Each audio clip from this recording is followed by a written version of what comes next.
Okay, welcome to the end of NRF 2018.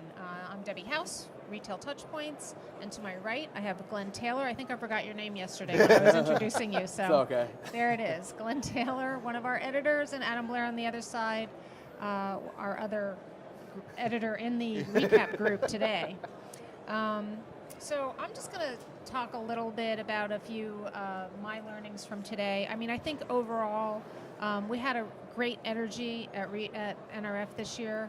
I think there's a lot of positive feelings about what 2018 is going to be like. Great.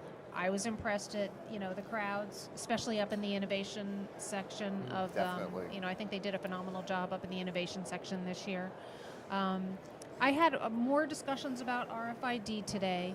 I was with the folks over at Tyco, and they were talking about integrating traffic and inventory data to boost sales. They have some great case studies where their customers have had significant sales increases when they're combining that RFID information with their loss prevention technologies and customer analytics. So I think that I think we're going to continue to hear more and more about what's going on with RFID. They also have this combo tag so that it's sustainable and reusable. So once they use it's a loss prevention and RFID tag, and then once somebody checks out, they take the tag off and they send them back to the company so that it's not a one-time use RFID tag. I thought that was cool. Huh. I also spoke with Sarah Engel from Dynamic Action today. She had some great holiday insights and research, and one of the things that she mentioned was marketing budgets were down for holiday sales were up, but retailers were much smarter about their marketing spend, and they reduced their marketing spend by about 22%. Wow. They also were less focused on new customer acquisition and more focused on repeat buyers. And one other stat that jumped out at me was that she said your best customers are the ones who are purchasing from the 5th to the 11th time, and not ones that purchase more than that. So you're not necessarily getting your best sales and long-term revenue from someone who may have purchased 20 times from you. It's that 5 to 11 times. So there's a sweet spot in there somewhere in the middle. Yep. Okay, very cool. And otherwise, AI. I think we're going to continue to hear a lot about AI and how retailers are incorporating that. Chatbots as the new data channel, I think. And other than that, I'm going to turn it over to Glenn. Fill us in on what you found out today. Yeah, sure thing. Well, I'm starting with a story about disruption in the pharmacy space. I spoke with Eric Kanarawala, who is the CEO of Capsule, which is a platform that's designed to streamline prescription delivery online. The brand has really decided to offer a alternative to our conventional pharmacies, our CVSs, our Walgreens, really connect consumers with doctors online without having to go in the store, without having to consult with them and then walk in, and prevent them from, say, staying in a line for about an hour long and finding out that their prescription pills aren't even there. And consumers can order online, they can order refills online and have them delivered to their shoppers at their home. And even in New York City, it will be guaranteed within 2 hours. It's another example, just even relating back to the overall retail landscape of how customer friction, there's a lot of it going on, even in the stores still these days. And you have people that are either waiting in line too often still for products to be bought, or even, the checkout lines. And a lot of those processes really, can be quite cumbersome. And seeing them in the way that they're trying to play this out at Capsule, I think it's just a good, lesson for retailers to really try everything they can to shorten a lot of these friction points and really get rid of a lot of the areas that may cause problems in checkout.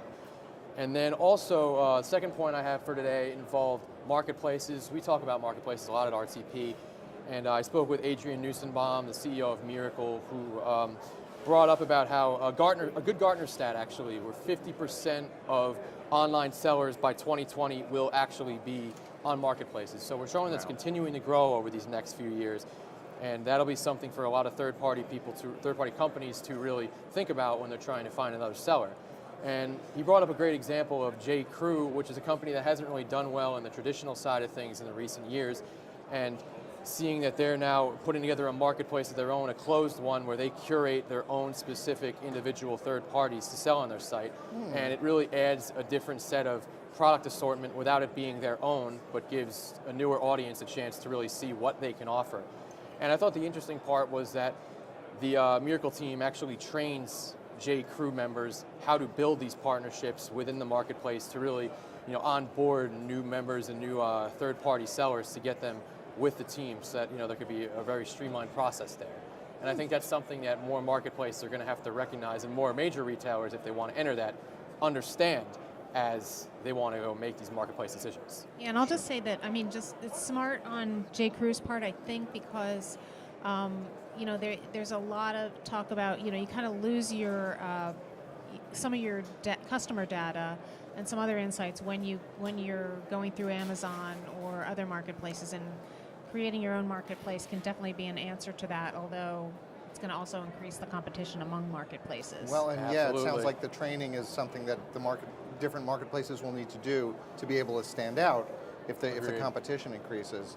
So it's interesting you're talking about marketplaces, because the most sort of ocean of data that I got today was from Lee McCabe, who's the VP and GM of Alibaba North America.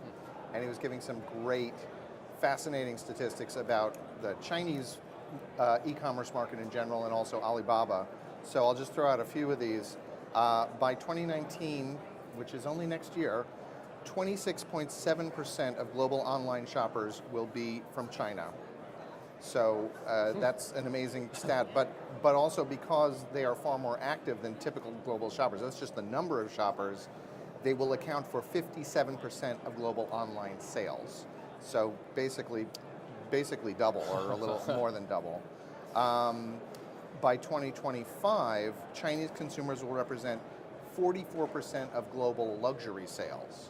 Now that's a testament to the growing middle class in China and the raising of living standards there, but he emphasized that Chinese consumers are looking for international brands, sometimes US brands, but particularly in luxury items. A lot of brands are already there. He said that 75% of the world's most valuable brands, as measured by Forbes, are already on Tmall, which is Alibaba's business-to-consumer site. They have multiple sites, multiple businesses, financial, brick-and-mortar retail, et cetera. And then the final stat was the comparison of their first Singles Day, which was back in 2009, not that long ago, $7 million in sales. 2017, 25.3 billion with a B. And he gave some great examples of some of the ways that they are leveraging Singles Day, including buying cars from a vending machine that looked like an enormous Matchbox car. And he said, everything sells if you make it fun. So great presentation by Lee. And I'll just throw in one more stat. Today I'm the stats guy. Another presentation was from Karen Katz of Neiman Marcus. She was talking about the shoppers who come into the stores, the Neiman Marcus stores. More than 4 out of 5, 81%, have done some research on NeimanMarcus.com prior to that. And I think that's kind of a good example of that consumers are channel agnostic. They're not saying, I will only buy online or I'll only buy in store, and that this idea that online is destroying the brick and mortar store doesn't really seem to be flying. But it also stresses the importance of omni-channel consistency across Absolutely. channels, and Absolutely. they're going from the site into the store, so don't mess that up. Because when they get into the store, know who they are, know where they've been, and so you can serve them better. Yeah. I think that we've proven, I think that our industry analyst friends have proven over the last couple of days. I think the retailers and solution providers here also have proven that the retail apocalypse could maybe be considered fake news. It doesn't look like retail's dying right now. So I'm going to stand by that. I'm just going to repeat my theme for this year's event one more time, is personalization is the new omni-channel. Yeah, yep. I think that almost every conversation we're having is about personalizing the experience and having a better one-on-one relationship with your shoppers. Absolutely. Right, and the CEOs you talked to at the gala on Sunday night also were stressing that as a big thing. Yeah, almost every single one of them, out of the 7 or 8 that I spoke to, personalization was out of their mouths in probably every paragraph. So, very big deal. Yep. Okay, very all right, cool. Fantastic. Thanks, you guys, for all your hard work over the last couple of days, and our behind-the-scenes crews as well. And enjoy your trip back to wherever you're going. Safe travels. Stay warm, and we'll see you next year.